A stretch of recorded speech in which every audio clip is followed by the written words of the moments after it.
open up for comment from Councilmember Thurman.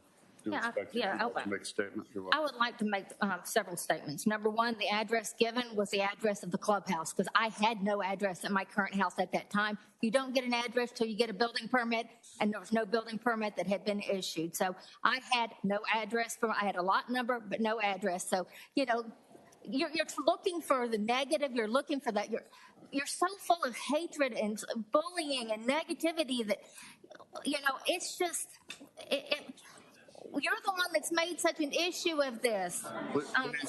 This was not against the city charter. This was not against the city charter. The legislators changed the city charter on a regular basis. Excuse me, if you wanted to speak, you could come speak in public comment. So I would like to ask excuse me, Councilmember Thurman, to the public to keep the comment down, and if you could make your comments, Councilmember Thurman. Everyone that was affected by this was just the council members because they were the only ones that really, it didn't change how a single person in the city voted.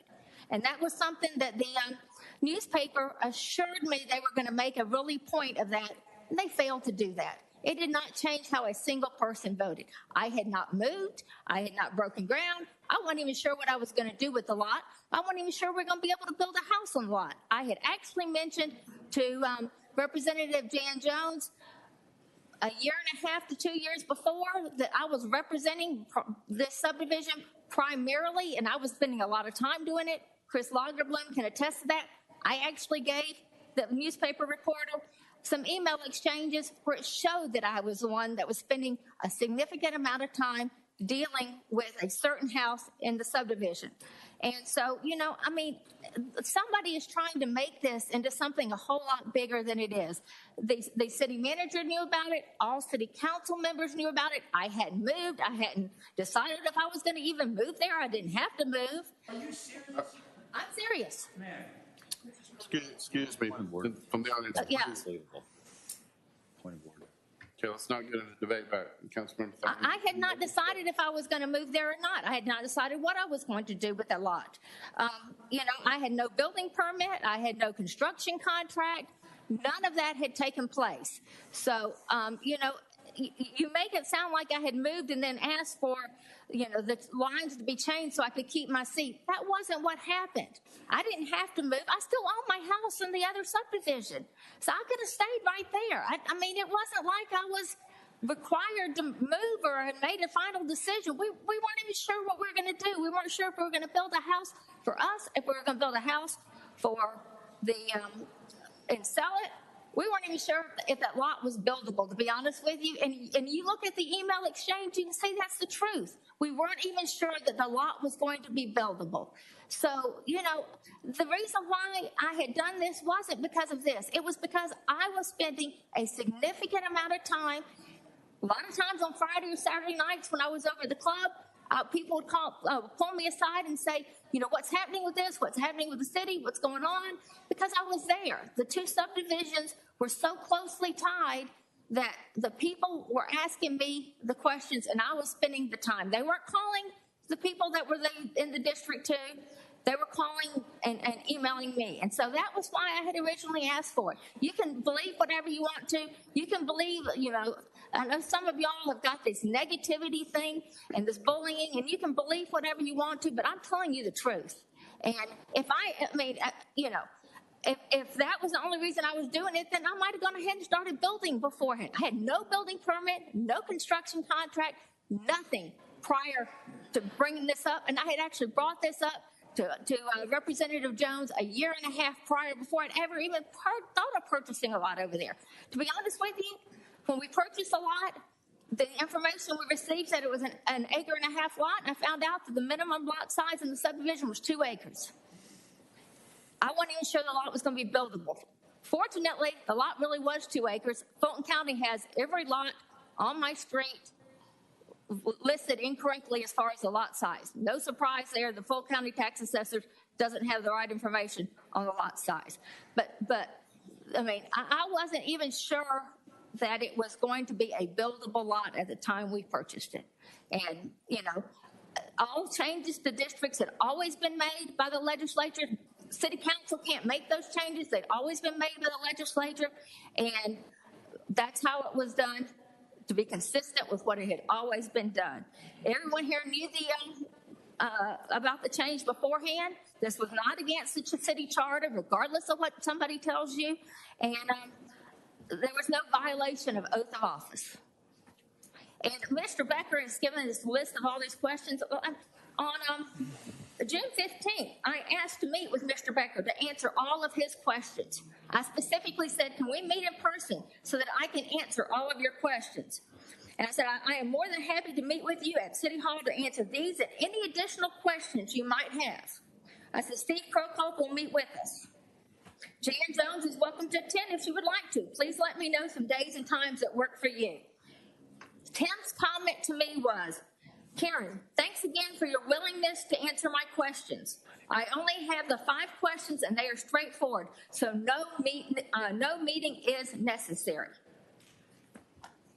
I tried to meet with him. I tried to get all this answered up front. He refused to meet with me. I'm sorry I can't make someone who refuses to meet with me. I answered all his questions. He said that was all he had. Thank you. And then now he gives us a list of another 11 questions that he is demanding answers to in another town hall meeting. You know what? You had the opportunity. I was happy to meet with you. You refused to meet with me. And the paper has printed several things that were inaccurate. It looks like Tim Becker almost wrote the article in the paper, and that's why we may need to send something in. The paper had said that they were going to make sure that it was paramount in there, that there was absolutely no change in how anyone voted. That was not paramount in there.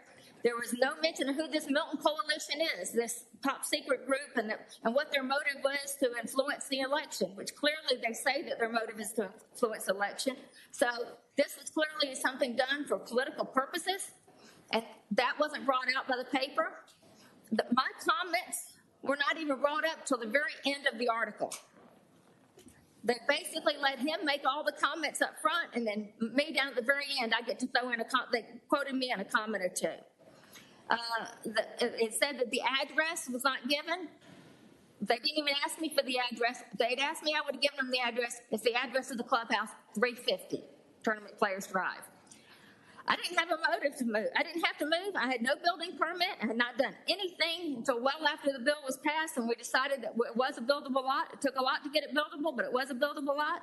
And I was told I was not allowed to submit a letter to the editor last week, and that if a letter was submitted to the editor, it could be no more than 500 words. But yet they allow Mr. Becker to submit comments that are over 750 words. We may want to.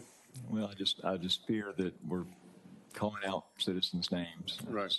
Well, he's throwing out my names, and he's the one that wrote the letter. So it's challenging for us to enforce rules for our citizens. We just need to try and If you don't mind, just move forward if you could keep from mentioning names. I was told that I wasn't allowed to write a letter to the editor, yet he was, that others were allowed to write comments that were attached to the article. And I was told if I wrote a letter, it would only be published the week afterwards, and that it had to be 500 words. Others were allowed to write comments that were significantly longer than that. So I think we got a problem with the paper. This is a paper that has become more about making news than it is about actually reporting factual news. Fake news is unfortunately, fake news is a term we hear way too often these days. Would ask the audience to please keep it down. So, unfortunately, when papers decide they're going to try to steer articles, steer conversations, steer elections, sometimes they're successful, sometimes they're not. Clearly, a lot of them tried to steer the last presidential election and were not successful. But, it's really a shame, and I have a problem with us paying city money to a paper that is becoming more of a tabloid. Okay. Thank you. Are there any other questions or comments on the side? I'd like to just say, again, moving forward in the future, if, you can direct us in the proper procedures if there, if we do have a change or something that we want to recommend, but just got us in the Sure. proper procedures and Right. make sure we're all good. Were you aware of the change? Because I know this former city manager was very aware of the change, The change to what, Councilmember? the change in the district. No, ma'am. Okay, well, the city manager was very much aware of the change, and he's copied on all the emails that they have copies of, so. I understand. Let's make,